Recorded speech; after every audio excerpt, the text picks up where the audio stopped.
How about the Toronto Maple Leafs with good goaltending and Phil the Thrill Kessel? There they are, atop the Northeast Division. We bring in now from a website, an interesting website called Pension Plan Puppets, JP Nikota. Hello, JP. Welcome to Sports Buzz. Thanks for having me. Phil the Thrill Kessel is the guy who's leading the charge here. Yeah, you know what? You can't complain about his play so far, eh? I mean, there are there are a number of players who we'd look to and say, well, I wish they were stepping up a little bit more at the moment. But I mean, Phil, I mean, he's bound to sort of regress a little bit as the season goes on. I mean, his shooting percentage is something like 35%, where normally, you know, for a player who shoots over 300 shots a season, we're gonna talk about normally 8 to 10%. You know, it's great he's off to this start, but I mean, I don't think anyone's expecting him to keep up this pace. Yeah, but let me ask you about Kessel overall. When he was traded from the Bruins, I mean, here's a kid who was picked 5th in the draft. They got a couple of draft picks for him, one who turned out to be Tyler Seguin, so the jury will always be out with now Seguin developing into a potential star. It'll always be Seguin versus Kessel, but nobody's ever doubted Kessel's talent.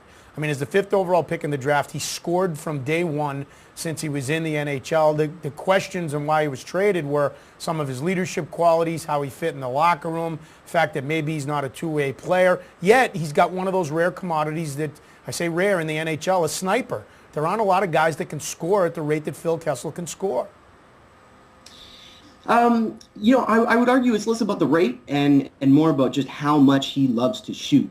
I mean, the guy is basically a shooting machine on wheels, and great wheels. I mean, the guy can fly. I mean, just ask the Calgary Flames on that second goal against Kiprusoff. I mean, he absolutely burned the defender there and, you know, launched it into the top corner. It's a fantastic wrist shot he's got.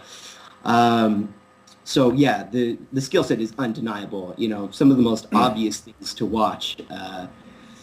I mean, as for his leadership qualities and the way he got along in the room, I mean, you know, it's hard for us to say what he's like as a person. We really don't know what goes on inside the locker room a whole lot. You know, there's always hearsay, there are rumors, but I think a lot of the time, a lot of those rumors get forgotten as soon as somebody scores 30 goals. As a side note, he seems to get along pretty well with his current teammates. He and Tyler Bozak have buddied up quite a bit, and apparently in the dressing room they've started calling them Bert and Ernie.